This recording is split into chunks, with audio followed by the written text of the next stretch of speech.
नमस्कार, मैं डॉक्टर अभिषेक कुमार पांडे आज आपके बीच पुनः एक बार उपस्थित हूँ द सॉलिड स्टेट केमिस्ट्री और उसके एक दूसरे असाइनमेंट के आंसर के साथ।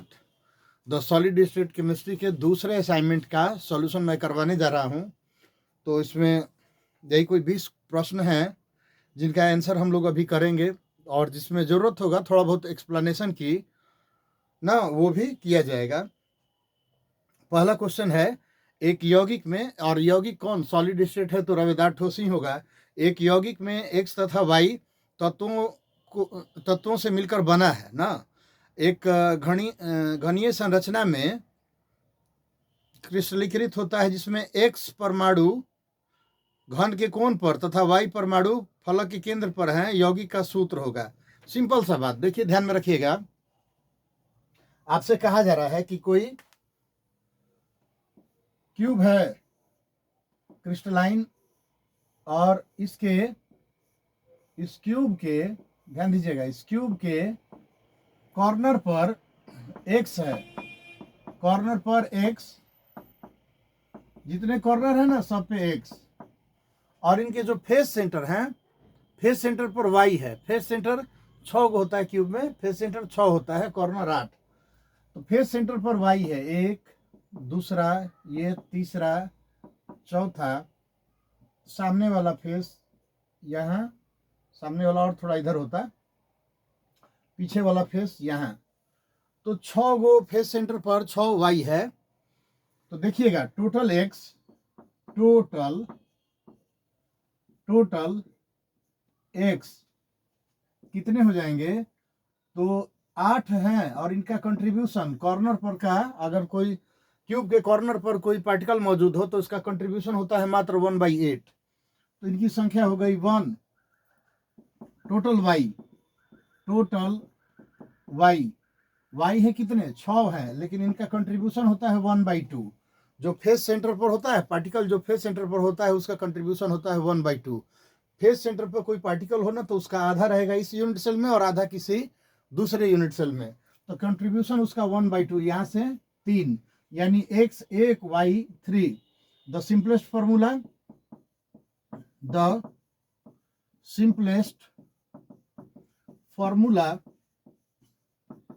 क्या हो जाएगा जी, xy3। सिंपलेस्ट फॉर्मूला इसका xy3 हो गया। यानी आपके इस क्वेश्चन का answer xy3 option number A में है, वो हो जाएगा। आगे एक दूसरा क्वेश्चन देखते हैं। ठोस क्षारीय धातु हेलाइडों का रंग किसके कारण होता है। The appearance of colour of solid alkali metal halides is generally due to. Alkali metal halide जो होते हैं ना, उनके कलर जनरली ड्यू टू किसके कारण होता है, एफ सेंटर के कारण। ये जो अल्कली मेटल हेलाइड हैं, अल्कली मेटल हेलाइड जैसे NaCl है, KCl है, KBr है, इन लोगों में अगर कलर आपको अगर इनमें कलर अपीयर होगा तो किसके कारण, गर्म करने पर इसमें मेटल एक्सेस डिफेक्ट, गर्म करने के कारण इसमें मेटल एक्सेस डिफेक्ट, और उसके कारण आपका एफ सेंटर जो गर्म करने पर जो वैकेंसी क्रिएट होता है वो एक अनपेयर्ड इलेक्ट्रॉन के द्वारा ऑक्युपाई कर लिया जाता है। और इस तरह से अनपेयर्ड इलेक्ट्रॉन के ऑक्युपाई करने के कारण अनपेयर्ड इलेक्ट्रॉन विजिबल रीजन में लाइट को एब्जॉर्ब करता है या इमिट करता है। Therefore the alkali metal halide shows colour after heating. गर्म करने पे वो कलर शो करते हैं जनरली किसके कारण, एफ सेंटर डिफेक्ट के कारण, एफ सेंटर के कारण। तो इस प्रश्न का आंसर भी एफ सेंटर दिया हुआ है ऑप्शन नंबर ए में। अगला है, शॉटकी दोष किसके जालक की अपूर्णताएं परिभाषित करता है। Schottky defect defines imperfections in the lattice structure of. तो शॉटकी दोष किसमें होगा, गैस में, प्लाज्मा में, लिक्विड में, सॉलिड में। तो जाहिर सी बात है सॉलिड में होगा। दो सॉलिड स्टेट बोल भी रहे हैं। शॉटकी डिफेक्ट जो है या स्कॉटकी डिफेक्ट जो है, जो आप बोलिए उसे, वो ठोसों में होता है ना, क्रिस्टलाइन सॉलिड का ये है। तो इस असाइनमेंट के इस क्वेश्चन का आंसर आपका डी है, ठोस। अगला एक आपके सामने प्रश्न है, NaCl प्रकार की संरचना वाले यौगिक उच्च ताप पर गर्म करने पर किस प्रकार की संरचना में बदलते हैं? थोड़ा सा देखिएगा, एक कंफ्यूजिंग क्वेश्चन है थोड़ा सा। NaCl की संरचना हो तो उस पर प्रेशर अप्लाई करने पर वो CaCl संरचना में बदल जाता है। ध्यान दीजिएगा, अगर NaCl का संरचना हो, प्रेशर अप्लाई करेंगे ना, प्रेशर अप्लाई करेंगे तो वो CaCl संरचना में बदल जाएगा। इस CaCl संरचना को पुनः हीट करने पर, गर्म करने पर CaCl संरचना NaCl संरचना में बन जाएगा। सिंपल बात ध्यान में रखिएगा, NaCl क्रिस्टल पर अगर हम लोग दाब आरोपित करते हैं तो वो CaCl में परिवर्तित हो जाता है, और इसी प्रकार CaCl संरचना को अगर गर्म किया जाए तो वो NaCl संरचना में बदल जाएगा। लेकिन यहाँ पर क्वेश्चन स्पष्ट रूप से कह रहा है कि NaCl संरचना को गर्म करेंगे तो क्या होगा, तो अनस्टेबल होगा, बात खत्म। NaCl के संरचना को गर्म करेंगे तो वो क्या होगा, NaCl के संरचना को गर्म करेंगे तो उसमें डिफेक्ट एराइज होगा तो अनस्टेबल होगा।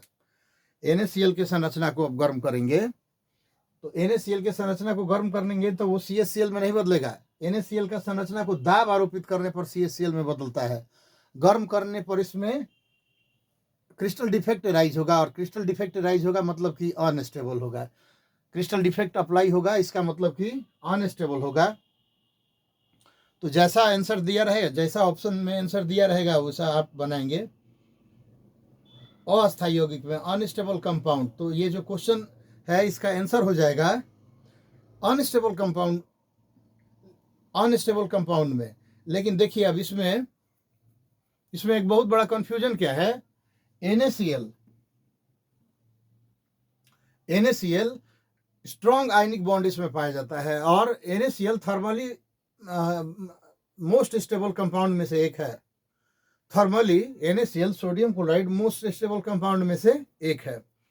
तो गर्म करेंगे तो इसकी स्टेबिलिटी कुछ घटेगी ना, तो उसमें हम लोग दे सकते हैं इसका ऑप्शन नंबर ए जवाब दे सकते हैं।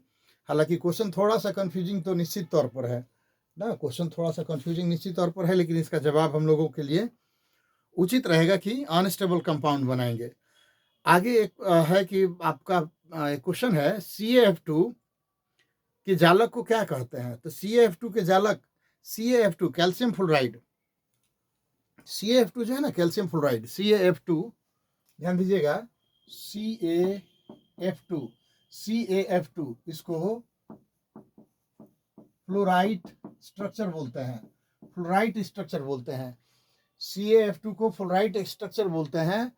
और ये फ्लोराइट स्ट्रक्चर FCC होता है, फेस सेंटर्ड क्यूबिक होता है, FCC होता है, फ्लोराइट स्ट्रक्चर FCC होता है, फ्लोराइट स्ट्रक्चर जो होता है वो FCC होता है।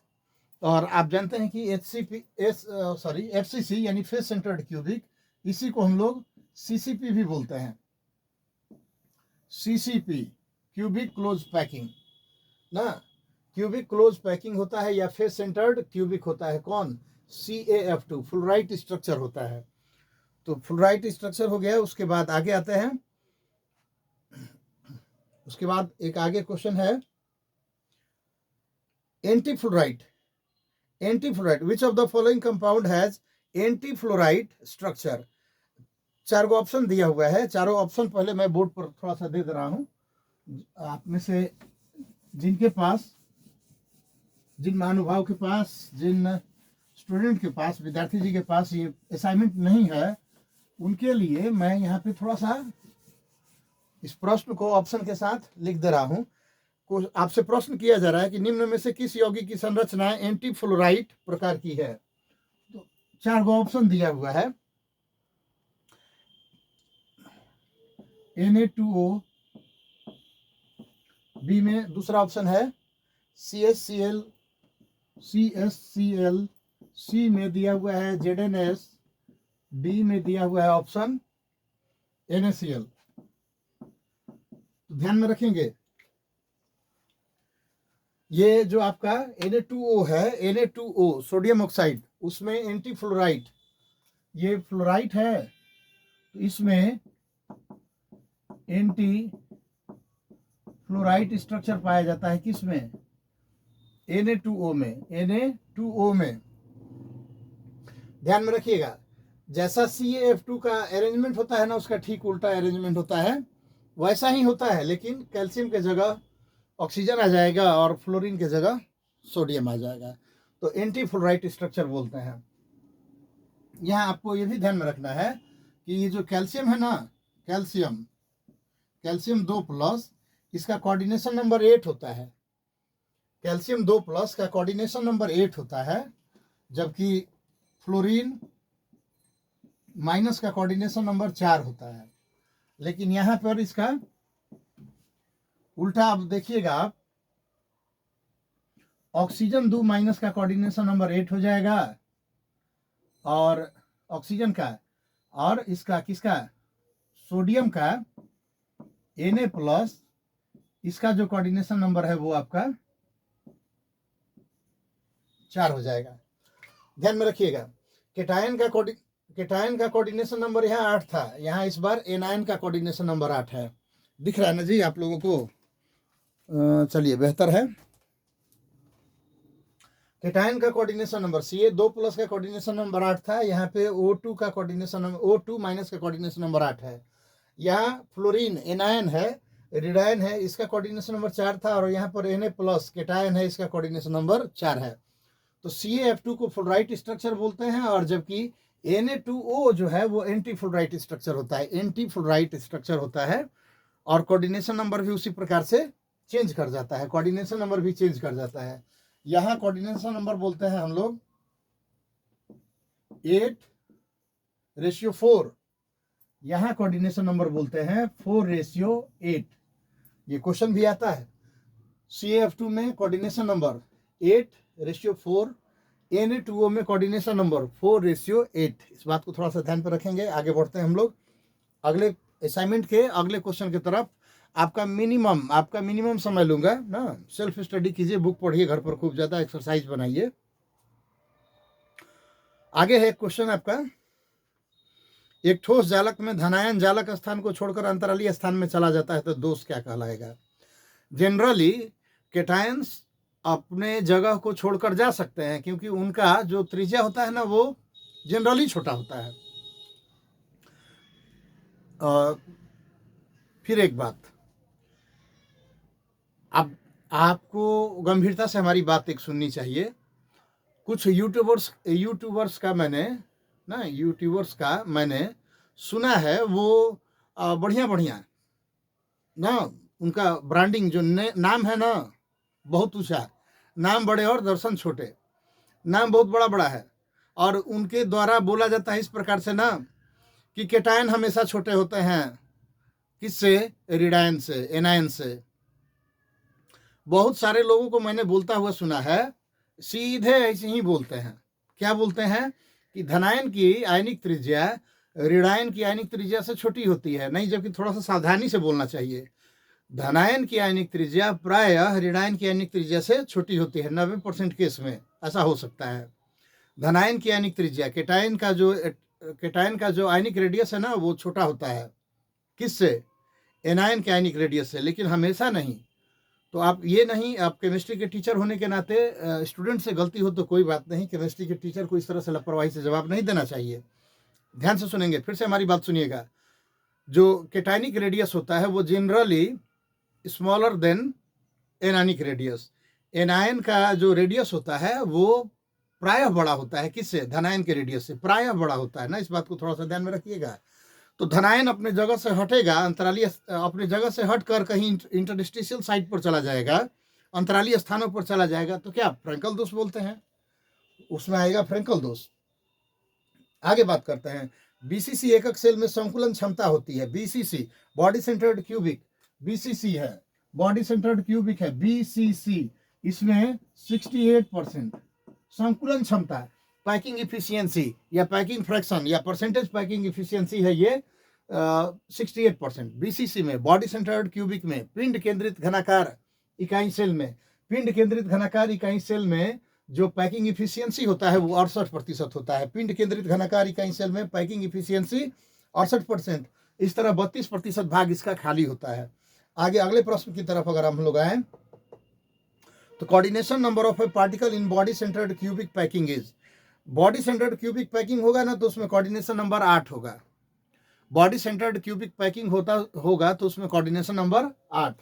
बॉडी सेंटर्ड क्यूबिक पैकिंग अगर हो, बॉडी सेंटर्ड क्यूबिक पैकिंग अगर हुआ, क्यूबिक पैकिंग अगर होगा तो इसमें कोऑर्डिनेशन नंबर जो बॉडी सेंटर पर रहेगा उसका 8 हो जाएगा।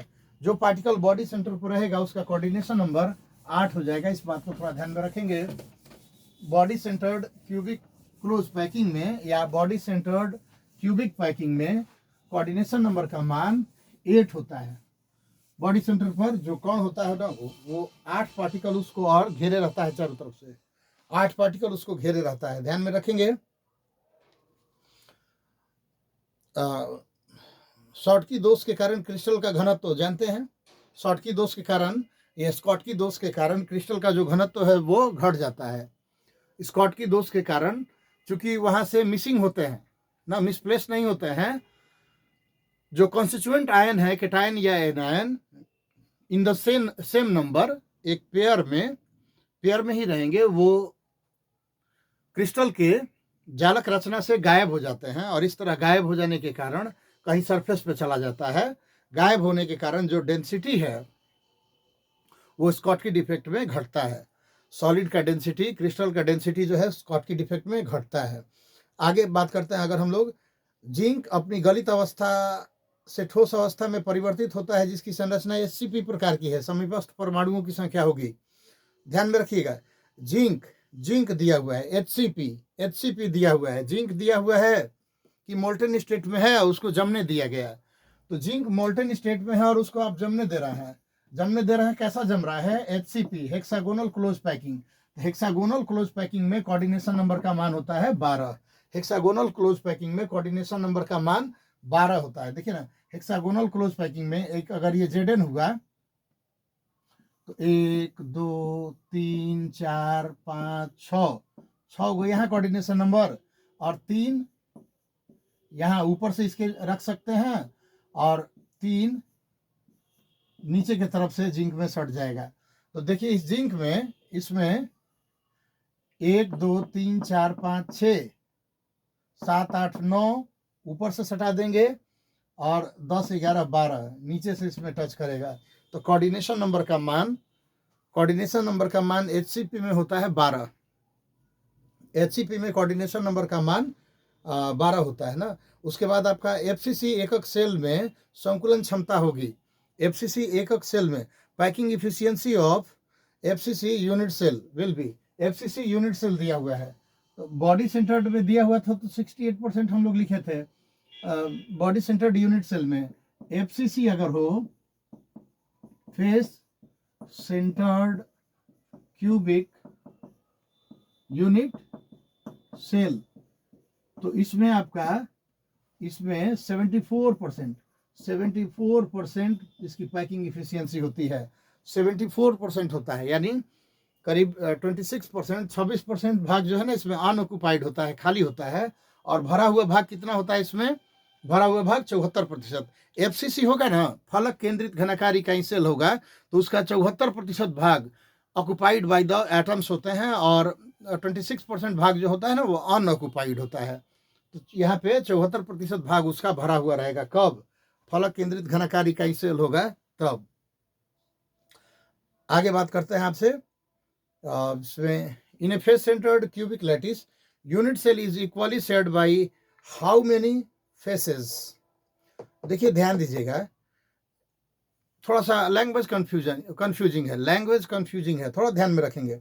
फलक केंद्रित घनाकार जालक में एकक कोष्टिका कितनी एकक कोष्टिकाओं के साथ सभाजित होती है?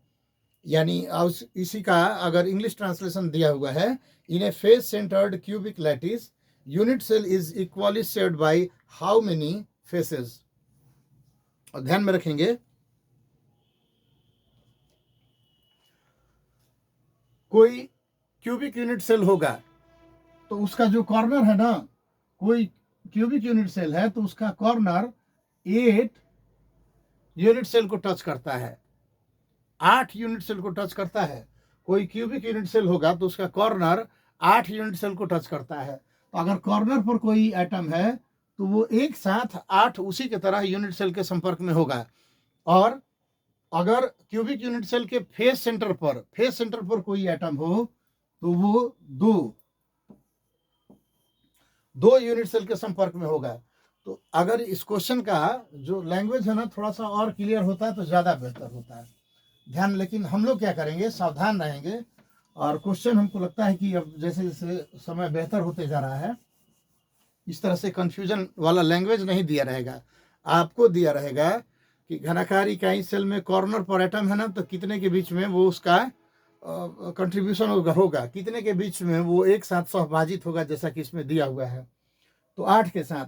और फेस सेंटर और क्यूबिक यूनिट सेल के अगर फेस सेंटर पर कोई एटम है तो वो कितने के साथ बटा हुआ रहेगा, हिस्सेदारी में रहेगा, तो 2 के साथ।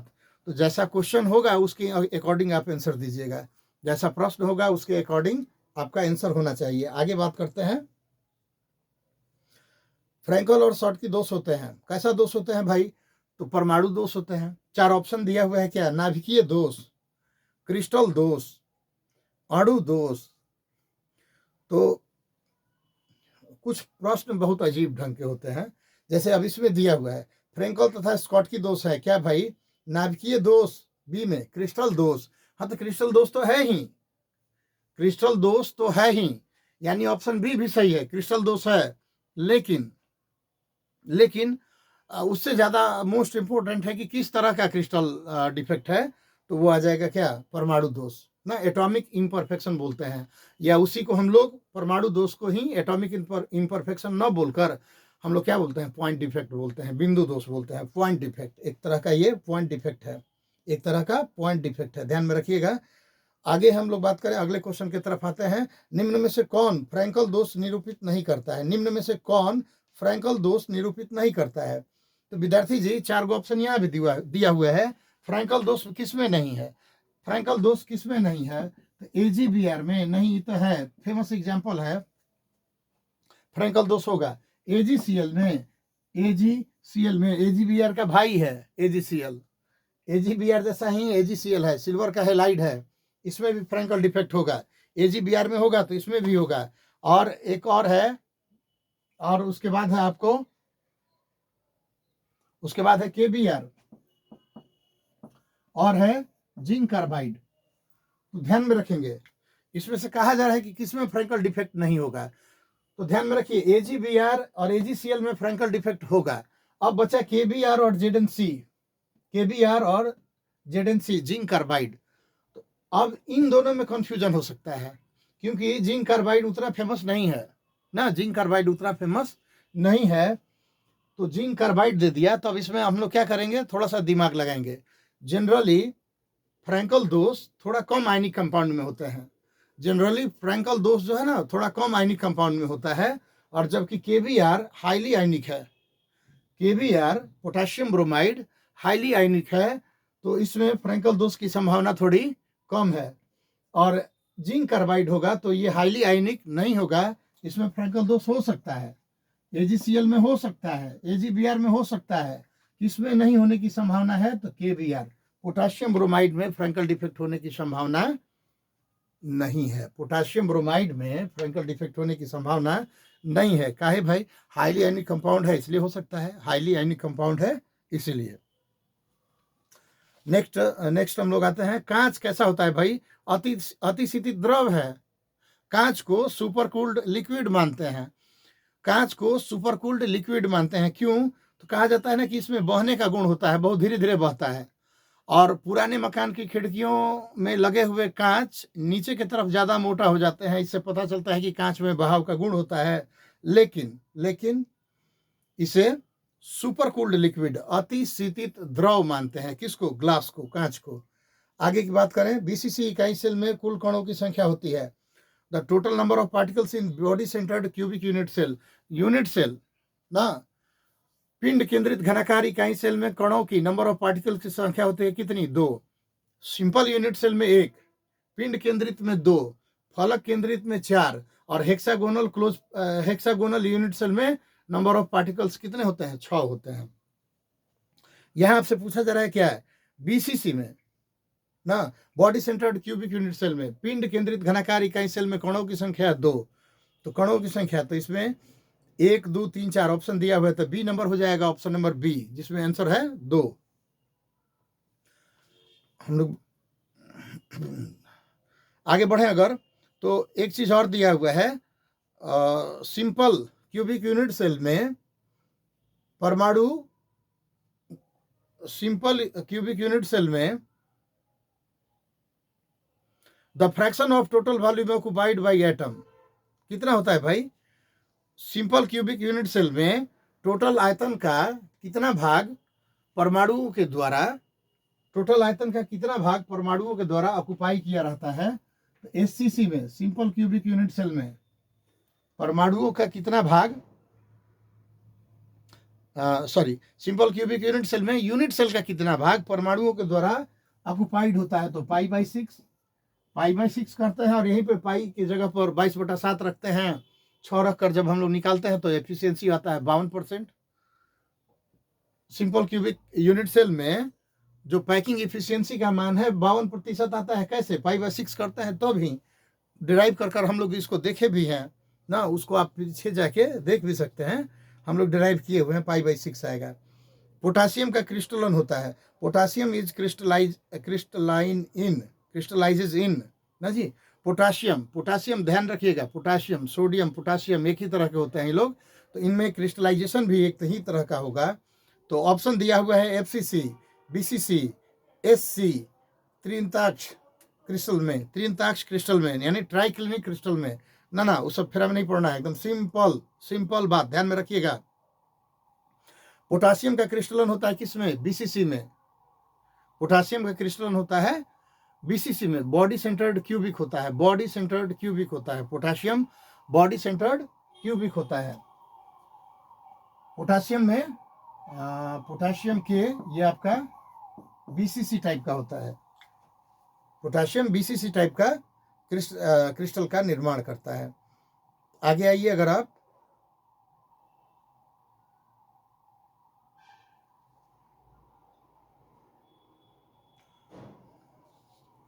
इसमें पोटासियम में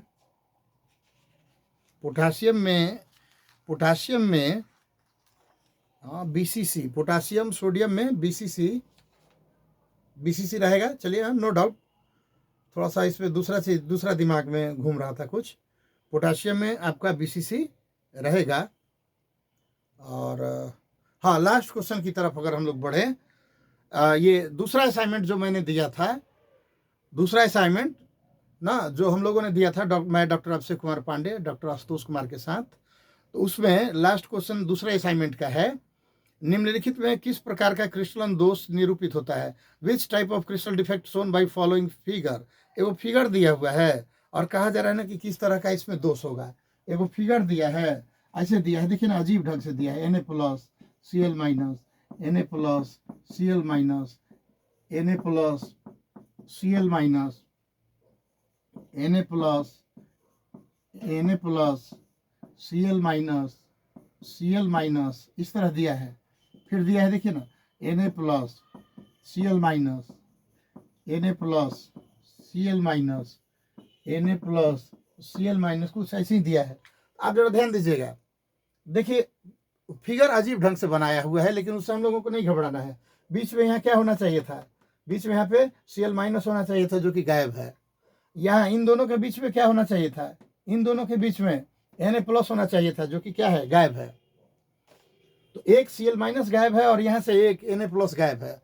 तो जब पेयर में एक केटायन और एक एनायन गायब होता है तो वहाँ पे कौन होता है? शॉर्टकी दोष होता है, स्कॉटकी डिफेक्ट होता है। यहाँ स्कॉटकी डिफेक्ट होगा, जो भी ऑप्शन होगा उसको बना लेंगे ना। इस क्वेश्चन का ऑप्शन जो भी होगा बना लेंगे, इस क्वेश्चन का ऑप्शन जो भी होगा आप उसे बना लीजिएगा। और एक बात